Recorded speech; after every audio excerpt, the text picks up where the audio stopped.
It's Tuesday, it's tea time, and today we're talking about curating your stash. This is not just if you already have a stash, we're going to be talking about how to build a stash if you don't already have one, or how to redirect in building your stash. So first of all, you have to decide what you like. If you have not decided what you like yet, I invite you to go make a Pinterest board. Just collect all the things that you go, ooh, pretty. I don't care what your hobby is. Knitting, crocheting, spinning, sewing, 40K, painting, watercolors, whatever it is. Just collect inspiration. Put it on your wall if you want to. Start with getting your head right. Know what colors you like. Know what weights of fabrics you like. The only way you're going to know these things is through experience. You have to do, okay? You have to try things out. Buy yourself a wool sweater. Don't base your opinion on wool on one wool sweater though. Like, go into a yarn shop and touch different kinds of wool. Go into a fabric store, feel things, buy a small amount of it, wash it, make a little purse, make a little pouch, work with material. You don't necessarily have to make a gown out of it. Do small things, do little decorative or artsy things in order to get a feel for the materials before you decide you're going to buy 14 yards of it to make a historical gown, okay? So that's step one, informing yourself on what you like to work with. If you're into 40K and you really like the look of the Chaos Marines, but you don't like having your fingers poked, don't work with the Chaos Marines because those little spiky bits are gonna hurt you. They're gonna poke you. Admech, same thing. They're very pokey. Stick with the Space Marines if you don't want sharp things poking your fingers. Simple. Decide what colorways you like. If you have a LARP character, what's their signature color, right? If you have somebody that you're playing for a long period of time, or you're on TikTok, what do those characters wear? If you have a paladin that's always in blue, buy blue stuff, right? I know that it seems like really obvious, but sometimes we just go, wow, this is so pretty and I need to have it. This is for me, right? I have fabrics in my stash, I have yarns in my stash that I probably won't ever use for myself because they don't actually look good on me. Anything that's white doesn't look good near my face because I am an autumn. I'm a deep, warm autumn. So I look really good in like puke green and mustard yellow and black, obviously. Give yourself some rules and then give yourself parameters to work within those rules. So if you go to Joanne and you find this remnant here that is 0.889 yards, this is enough to do an underbust corset with, or a belt, or panels for a full corset, or some trim. I know that because I've done the research to know how much fabric I need for certain things. And that is going to depend on your size, okay?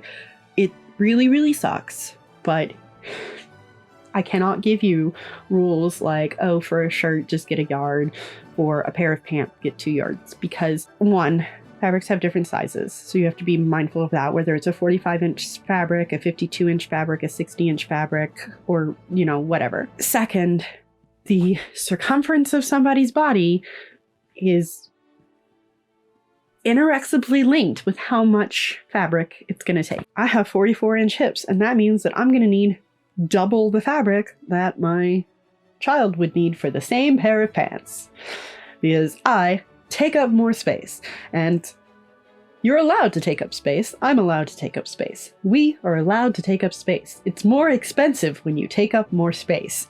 That sucks. It's a fact of life. You will need to do the research, and I suggest that you write on a little card and you keep it in your wallet, or keep it on like a Google Keep or a notes app thing of how much yardage or yarn yardage or whatever it is that you're going to need to keep an eye out for when you're shopping. Like a historical gown for me takes like 12 yards of fabric. For somebody else it could take 8 to 10 or up to 16. it just depends. There's a general ballpark that you want to hit, erring on the side of having too much fabric, because it's okay if you have too much fabric. You can always find other uses for scraps, or give it away, or donate it, or put it in a take-back bag and mail it off, keep it out of the landfill. But it's kind of hard and requires a lot more brain power when you have not quite enough fabric.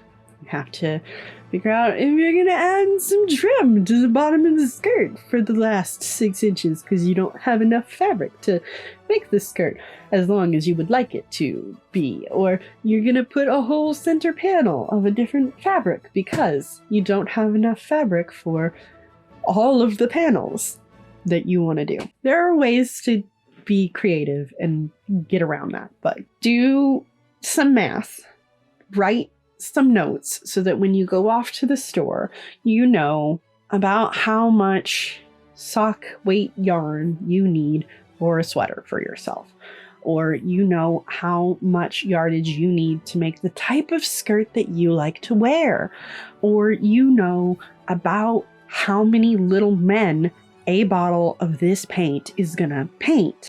And let's talk about miniature paint for a moment here. In the curation of your stash, you do not need every paint. Put it back. Put it back. You do not need every color paint. You absolutely do not.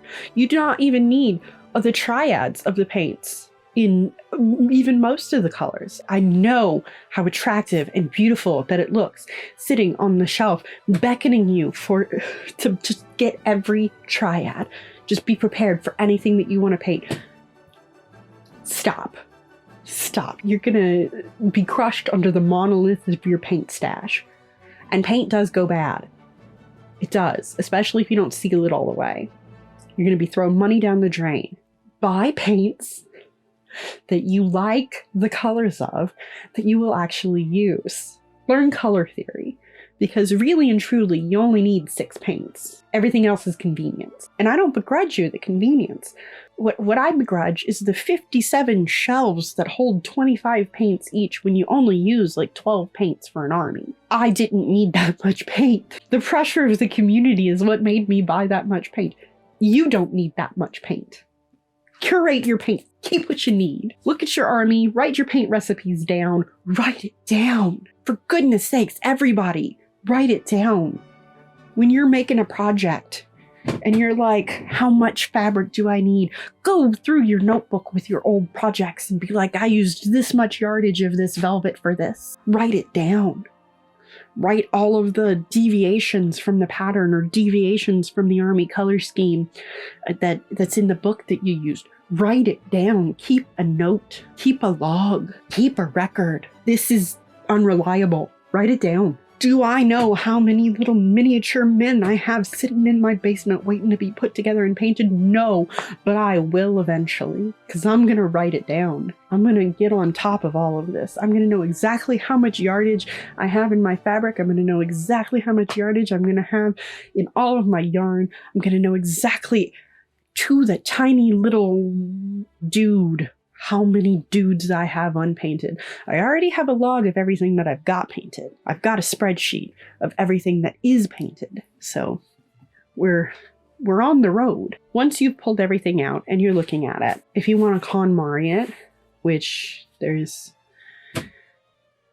thousands of videos on the simplest concept of hold it in your hands and does it make you happy?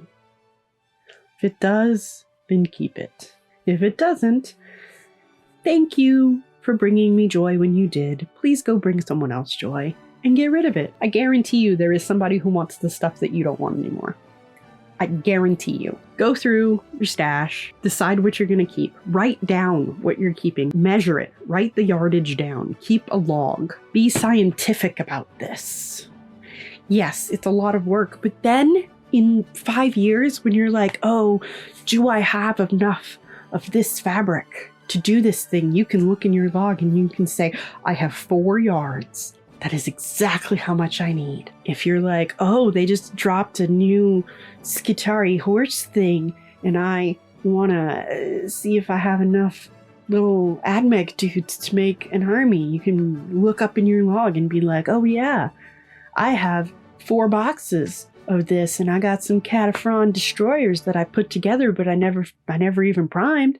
So let's beef up the AdMech army. If you write it down, you know. If you don't write it down, there's a great possibility that you're going to forget what you have. So write it down. Keep what you love in the amounts that you can use. Take your guideline shopping with you so that you know how much to buy for the things that you want to do with it. This is the way to curate your stash. This is the way to have a stash that is full of things that will facilitate you doing things with them, that will facilitate the crafting of joy. You can buy things just because you like them. You can buy the bolt end of a stretch pleather Asanoha print because Asanoha is your favorite motif, and you'll figure something out to do with it. You can do that. I give you permission for that. As long as you love it, as long as it's something that brings you joy, as long as it's something that inspires you. This stuff inspires me to do like a cyberpunky kimono style jacket thingamabob and do like some sort of like Decker character with it. That's what this inspires me to do. Does that mean that I'm going to do it immediately? Probably not. But the inspiration is there. The desire is there. The materials are there. And that's what Stash is for. So I give you permission to save up some money and buy things. I give you permission to work with the materials you want to work with. Linen is expensive, but it's a dream to work with. It's a dream to wear. It wears really well. It washes really well. I give you permission to save up for the linen. I give you permission to shop at places that are not Joann Fabric. I give you permission to buy things online if you want. But I also give you permission to take a trip, specifically to go get something. Take a trip to the yarn store you've always wanted to go to. I allow you. I'm writing a permission slip. Make it part of your vacation. Make it part of a business trip. Better yet, write it off on your taxes. This is not financial advice. More not financial advice, just like things to keep in mind, and you should consult your personal financial advisor on this. But if you are in a crafting profession, if you buy something to put it in Stash, you may not be able to write that off on your taxes unless you finish your project with it in that fiscal year. So if you are, say, a YouTuber and you want to buy some fabric and put it in your stash, you want to go off to New York and buy some fabric from Mood, it would be best if you made a video about going off to Mood and buying the fabric, so that if you put the fabric in your stash and you get to it until after the end of the fiscal year, you still have a reason to claim it on your taxes. Make sure you check with your personal financial advisor about the validity of that, because I am not a financial advisor. This is not financial advice, but you should talk to your financial advisor about what it is that you can write off on your taxes, because it is in pursuit of your career. And with that, let me thank you for being here. I really, truly do appreciate it. I don't have words for how much I appreciate it. Just those words. I appreciate you. Thank you. There are buttons. You can do what you want with the buttons. If you want to leave me a comment about what stash you're going to be curating for yourself this year, let me know. Let me know the things that you're going to be looking out for to add to your stash. Or is it how you're going to emotionally let go of the things that you've decided you're never going to use? Let me know. Strike up a little conversation. I like hearing from you guys. Next month, we'll be talking about mindset shifts. Things that I have learned over the years that have made my existence a little more bearable. I hope to see you. Drink some tea or some water. Water is great. Water keeps you hydrated. I know it has a flavor. Make it a flavor you like and then drink some more of it, okay? Please, please take care of my friend. Please, please, please. I promise that I am doing my very best to take care of yours. I'm gonna go get some lunch now. I love you.